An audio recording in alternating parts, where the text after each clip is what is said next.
Hello, everyone. Thank you for joining me back on Unbreakable podcast. At some point after your heartbreak, your world got smaller. Not all at once, just quietly, slowly, politely. You said no to a dinner, you left a group chat, you skipped a birthday, and you told yourself it was because you needed time, because you were tired, because people are exhausting. And maybe that's true for a while. But how long ago was a while for you?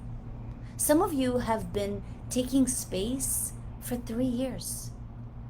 What started as a self protection has quietly become a smaller life. I know this type of personality. When my marriage ended, I remember exactly how small my world got, how much easier it felt to just stay home, to stay guarded, to stay unseen.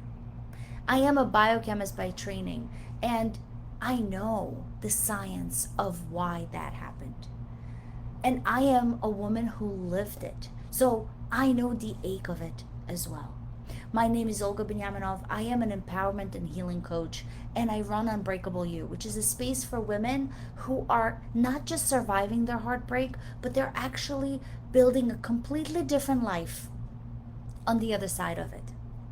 My new book, Unbreakable-You, just released this month, and it walks exactly that. It walks through that journey from the day everything fell apart to the woman I became. And today, this live is a piece of that same journey. It's a permission slip to want more and to want connection, to want a rich, full, vibrant social life. Not just to survive, but to thrive.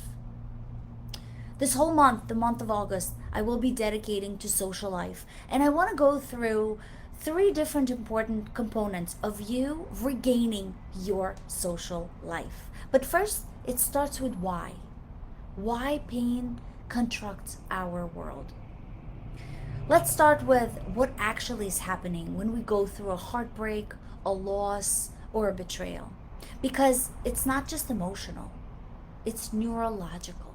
When we experience deep pain, our nervous system registers this as danger.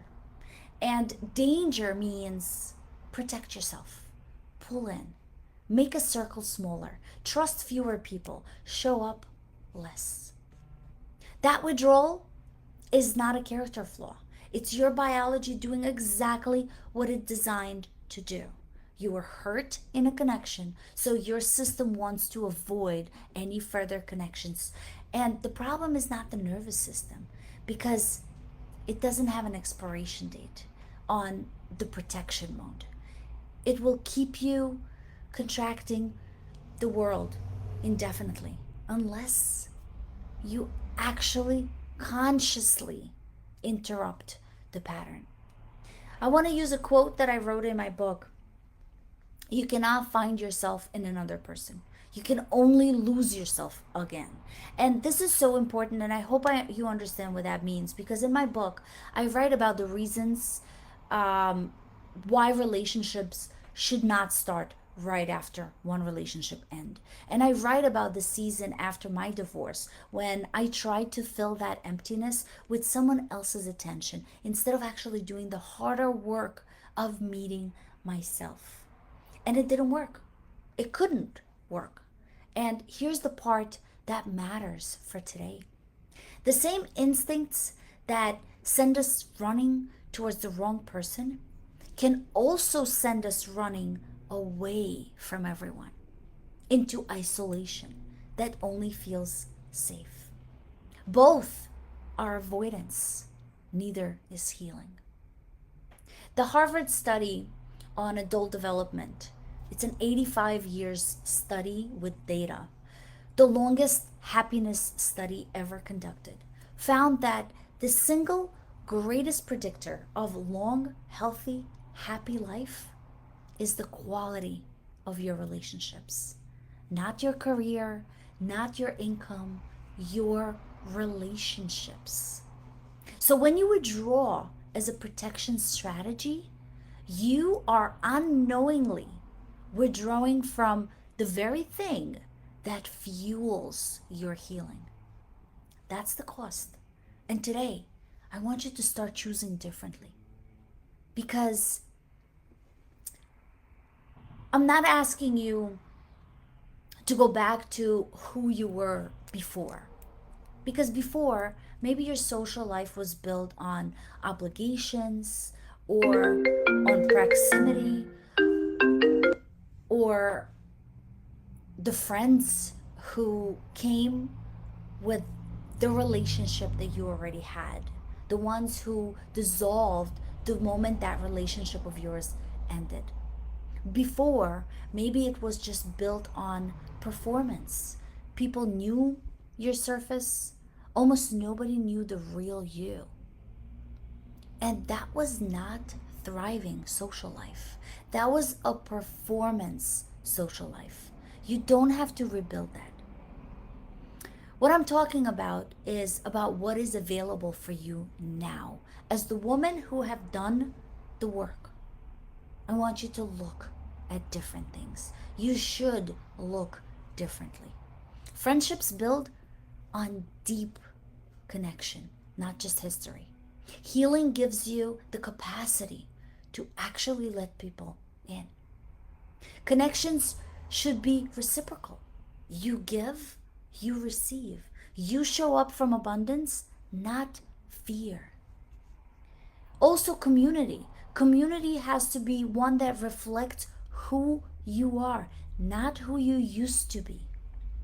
And a social life that feels nourishing, not draining. Connection that leaves you full, not emptied. Surround yourself with people who see you real as you are. In the epilogue of my book, Unbreakable-You, I write from a place I never expected to reach, alone and genuinely happy, not in spite of being on my own, but simply because happiness never required a partner to begin with. It required me. And that clarity is such a gift. So don't bury it by just staying small. I want to go through the first 3 steps that you should take to rebuild yourself because rebuilding a social life doesn't happen all at once. It happens one small, brave action at a time.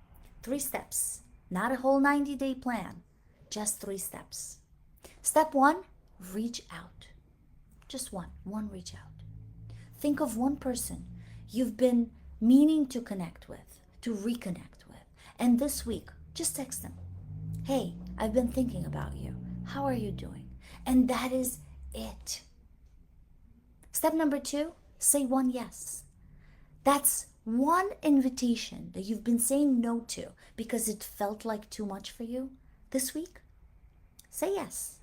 Yes to one thing, a coffee, a walk, one yes to something outside of your safe zone, outside of your small circle. And step 3, one new space. Identify one new community that's aligned with who you are now, not who you used to be. And if you don't know where to start, I'll make it easy. Every Sunday at 12 p.m., Unbreakable-You hosts free group coaching. It costs you nothing. And it's already full of women doing exactly this work. So show up. And that invitation is for men as well, because in my group, I do have men that do want to have a better future for themselves. And that's just one new space that you can have yourself in. It's already built and it's just waiting for you. One reach out, one yes, one new space. That's how the world expands. You've survived something that broke you open. You did the inner work. You rebuild yourself from the inside. Now, it's time to let the outside of your life match the inside. For your social world to be rich as what you've built within it. You are not meant to live small. You are not meant to be alone with your growth. The world needs the experiences you have and those experiences that had you become who you are. It starts with three small steps: one reach out, one yes, and one new space. If you're ready to build the life that matches exactly who you've become, message me. Message me with the word social, and I'll set you up with a free discovery call. And if you want to test the community before anything else, join us this Sunday and every Sunday at 12 p.m. for completely free coaching. No commitment, just come as you are. And my new book, Unbreakable-You, is out. It's the full story behind everything that I'm sharing this month, plus the coaching practice I use with my clients. The link is in the comments. Heal deeply, live boldly, because you are unbreakable. And I will see you all next Wednesday at 2 p.m.